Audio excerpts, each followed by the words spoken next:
There are stories that sound impossible until dozens of strangers describe the exact same person. I didn't believe stories like that either, until I rented a cabin at the end of Miller Road, because everyone I met asked me the same question. Not whether the man threatened me, not whether he tried to hurt me. Only this. Did he ask to come inside? I wish I'd understood why.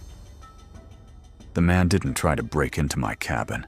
Looking back, I almost wish he had, because that would have been much easier to explain than what actually happened. 3 years ago, I rented a cabin at the end of an old logging road in northern Michigan. I had a documentary project to finish and wanted somewhere quiet where nobody would interrupt me. The owner warned me the nearest town was almost 30 minutes away. Cell service was unreliable, and after dark, I probably wouldn't see another person. That sounded perfect. The cabin was surrounded by pine trees, with a small gravel driveway and a narrow trail leading deeper into the woods. About a quarter mile away sat another cabin, barely visible through the trees. It hasn't been used in years, the owner told me before leaving. The first day was uneventful. I unpacked my equipment, made dinner, and spent hours editing video. Just after 9 that night, someone knocked on the front door. 3 slow knocks. Not loud, not aggressive, just deliberate. I opened the door expecting the owner. Instead, an older man stood on the porch. He wore a faded green jacket, muddy boots, and a baseball cap that shadowed most of his face. He smiled politely. "Didn't know somebody rented this place." His voice was calm, almost friendly. I told him I was only staying through the weekend. He looked past me into the cabin, then met my eyes again. "You shouldn't stay outside after dark." I gave a small laugh. "What, bears?" His smile disappeared. "No." For several seconds, neither of us spoke. Then he turned and disappeared into the trees without another word. It was strange, but not frightening. Not yet. The following morning, I drove into town for groceries. While paying, I casually mentioned meeting the man from the neighboring cabin. The cashier stopped scanning my items. "The old cabin?" "Yeah," she frowned. "Nobody lives there." I explained what the man looked like. She hesitated, then asked a question that caught me completely off guard. "Did he ask to come inside?" I laughed. "No." She quietly nodded, handed me my receipt, and simply said, "Good." That was the entire conversation. No explanation. Nothing. The drive back felt much longer than the drive into town. I kept replaying that question in my head. Why would she ask that? By late afternoon, I had almost convinced myself I was overthinking it. Then I looked out the kitchen window. The man was standing at the edge of the trees, perfectly still, far enough away that I couldn't make out his expression, close enough to know. He was watching the cabin. I watched him for nearly a minute. He never moved. When I looked away to grab my phone and looked back, he was gone. No sound, no movement, just gone. If you're enjoying stories based on unsettling encounters like this, subscribe now. There are plenty more that become even stranger than they first appear. That night, I locked every door before sunset. At exactly 10:18 p.m., there were 3 more knocks, slow, evenly spaced. I stayed silent. After a few seconds, the man spoke through the door. "I think you dropped something." I didn't answer. "I can leave it inside, if you let me in." The words sounded rehearsed, almost like he'd said them many times before. I remained completely still. Eventually, I heard footsteps walking across the porch. Then, silence. The next morning, I opened the door. Nothing was there, No package, no wallet, no keys, nothing at all. I should have packed my car and left. Instead, I convinced myself there had to be a reasonable explanation. That decision still bothers me, because I stayed. One more night, I should have packed my car and left. Instead, I convinced myself there had to be a reasonable explanation. That decision still bothers me. I stayed another night. Every instinct I had was telling me to leave, but my brain kept searching for explanations. Maybe the man was just strange. Maybe the cashier had seen him before and misunderstood something. Maybe I was letting the isolation affect me. So I did what people usually do when something feels wrong. I convinced myself it wasn't. That evening, I worked until late. Around midnight, I noticed something unusual. The woods were completely silent. No wind, no animals, nothing. Then I heard footsteps, not outside the cabin, under my bedroom window. Slow footsteps moving across the ground. I froze. The steps stopped. A few seconds passed. Then they started again. This time, beneath the kitchen window. Whoever was outside wasn't walking randomly. They were moving around the cabin, checking each side. I reached for my phone and turned on the flashlight. The moment the light hit the window, the footsteps stopped. I waited. Nothing. I called out. "Is someone there?" No answer. I immediately regretted speaking, because a few seconds later, a voice came from outside. Quiet.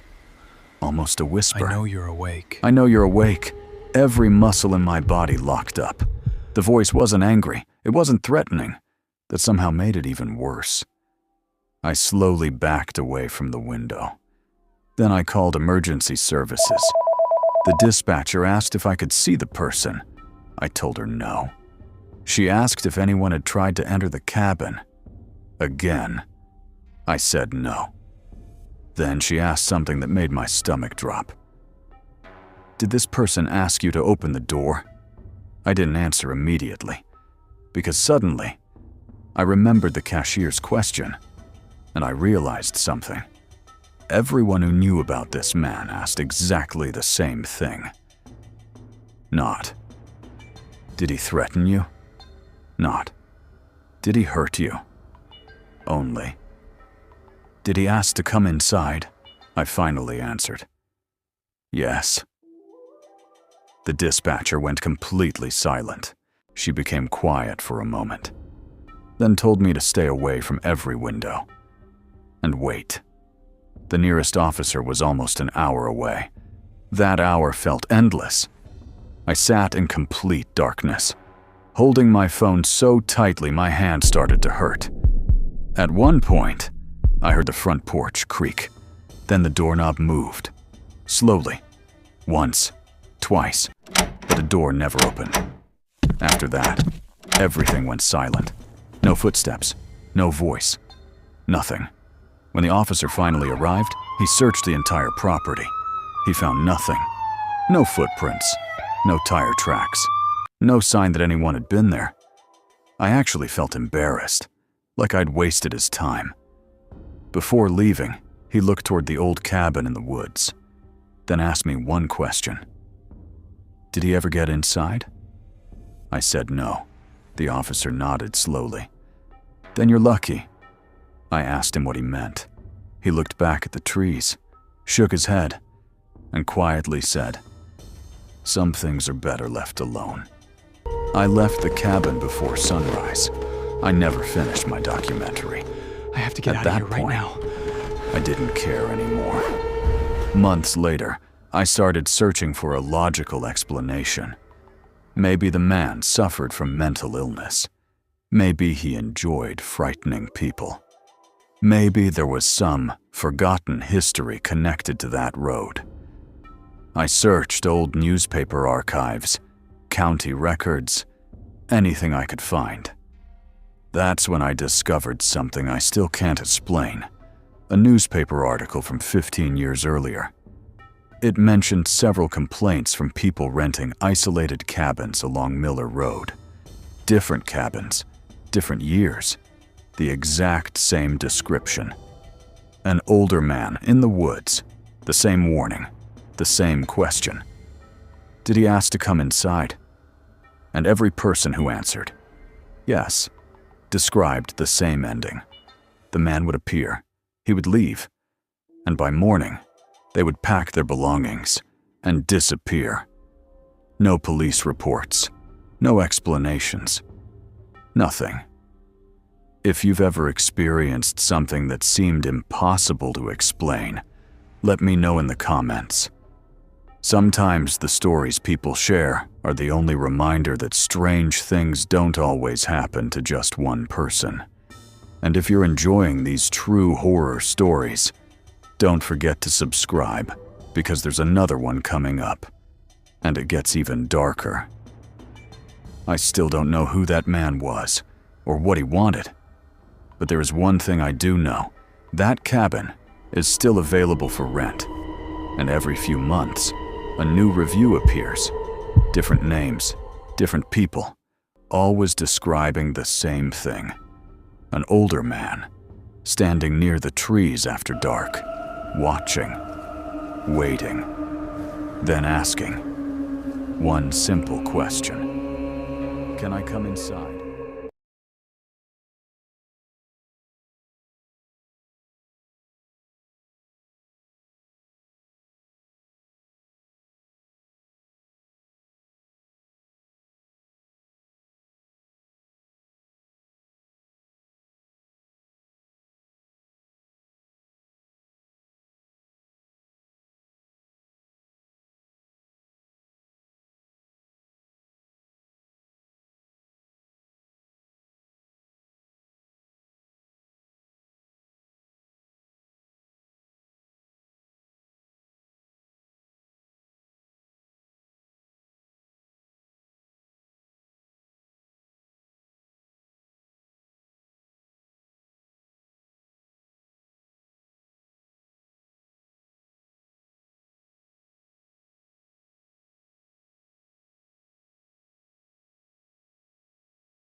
The first time they came to my cabin, they asked to use my phone.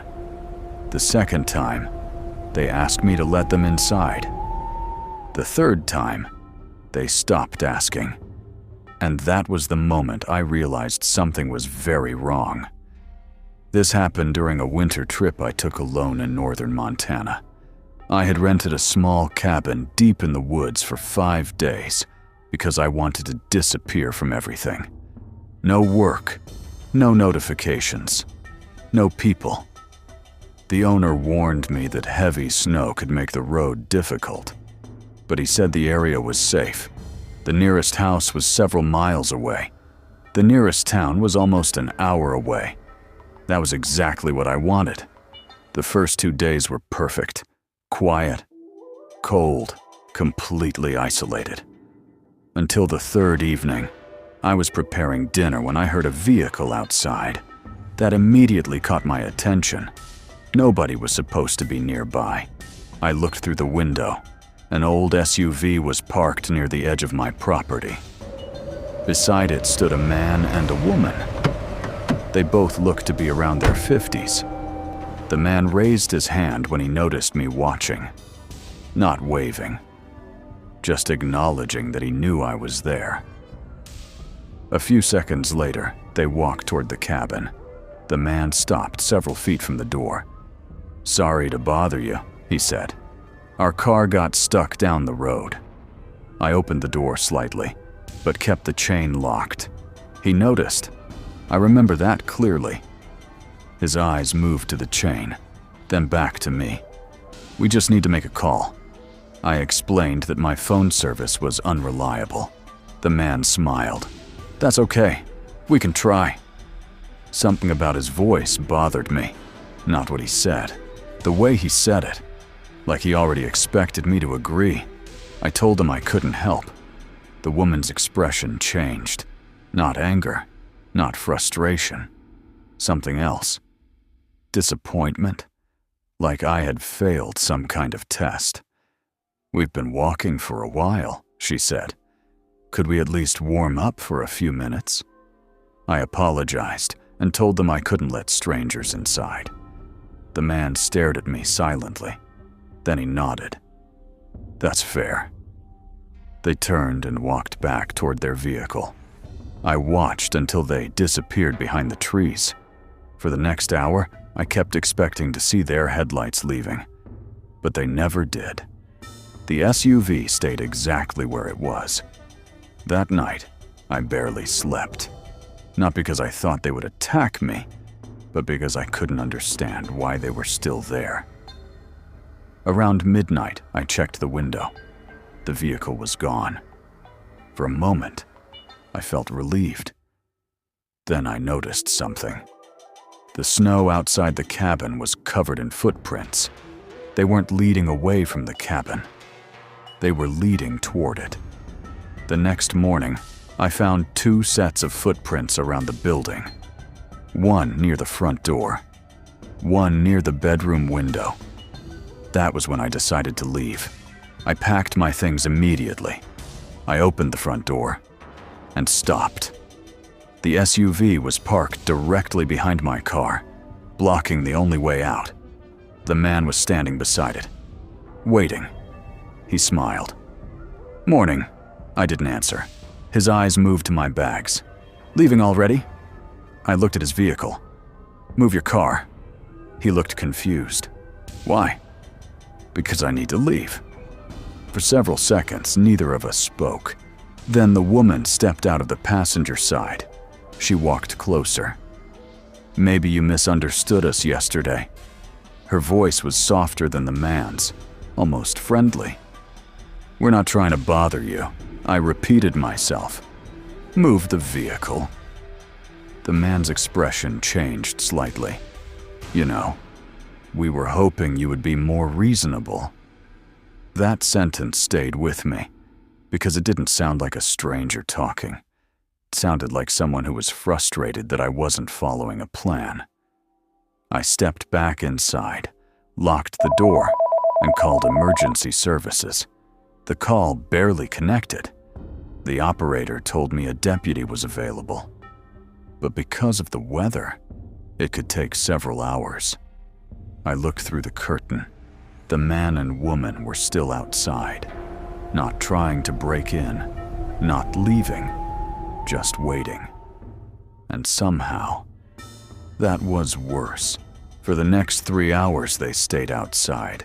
They didn't knock, they didn't shout, they didn't threaten me. They simply waited. And that was the part that disturbed me the most. If they had become aggressive, I would have known what to do. But their patience felt unnatural. Every few minutes I looked through the curtain. The man stood near my car.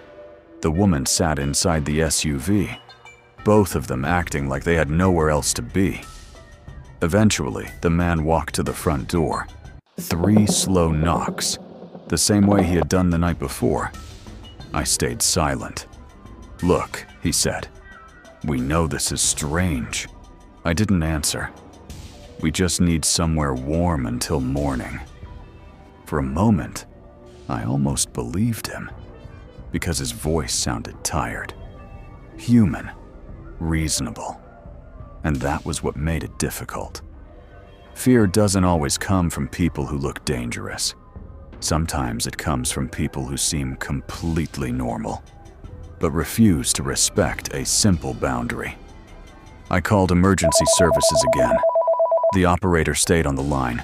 She asked me to describe them, their clothes, their vehicle, anything unusual. Then she asked, "Have they tried to enter the cabin?" I said no. There was a short silence. Then she asked another question. "Have they asked you to open the door?" A cold feeling moved through me. The same question again. Just like the cashier from another story of my life that I never understood until that moment. Everyone who seemed to know about situations like this asked the same thing. Not, did they threaten you? Not, did they hurt you? Only, did they ask to come inside? I answered quietly. Yes. The operator became silent for a moment. Then her voice changed. Do not open the door, no matter what they say. A few minutes later, the woman started crying outside. Not loudly, just enough for me to hear. Please, we don't want trouble. We're just asking for help. I looked through the window. She was standing alone near the porch. The man was gone. And that bothered me more than anything, because I knew exactly where he had been. Near my car, blocking my only way out. Now he had disappeared. I checked the other windows. Nothing. Then I heard it. A sound from the back of the cabin. A single footstep. I turned off every light. The woman outside stopped crying. A few seconds passed. Then the man's voice came, not from the front door, from behind the cabin. You're making this harder than it needs to be. I grabbed my phone tighter. The operator heard him. Immediately, she told me to move away from all windows. I did. I sat on the bathroom floor in complete darkness, waiting. Minutes felt like hours. Then suddenly, everything became quiet. No footsteps, no voices, no knocking, nothing. I stayed there until I heard the sound of an engine, the SUV starting, then leaving. I didn't move for another 20 minutes.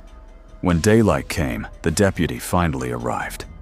The first thing he did was look at my car. Then he walked around the cabin. After several minutes, he returned. His expression was confused. Where did they go? I told him they left.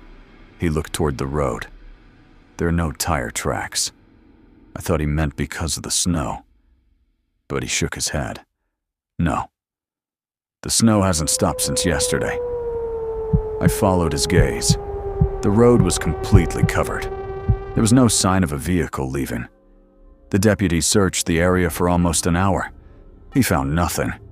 No SUV, no footprints, no evidence anyone had been there. Except for one thing. Near the back window of the cabin, there were 2 handprints on the glass, from the outside. I asked him what he thought happened. He didn't answer immediately. Then he asked, "Have you stayed here before?" I said no. He looked at the cabin, then back at me. Good.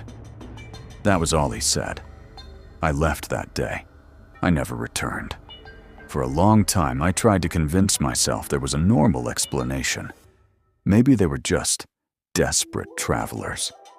Maybe the weather affected my memory. Maybe there was something I missed. But eventually, curiosity brought me back. Not physically. Online. I searched for other people who had rented that cabin. That's when I found something strange. Several years earlier, another guest had written a review mentioning 2 strangers who came to the cabin during a snowstorm. The review was short, only 3 sentences. 2 people came asking for help. I refused to let them inside. They got upset. The review was deleted a few days later, and that's the part I still think about. Because if you've ever experienced something that seemed completely normal at first, but became disturbing the longer you thought about it, you already know how those small details can stay with you. Sometimes the smallest things are the ones we remember forever. I still don't know who those two people were. I don't know how they found that cabin. And I don't know how they disappeared without leaving a single track behind. But I do know one thing. The next time someone standing outside a remote cabin asks to come inside, I won't hesitate. I'll leave.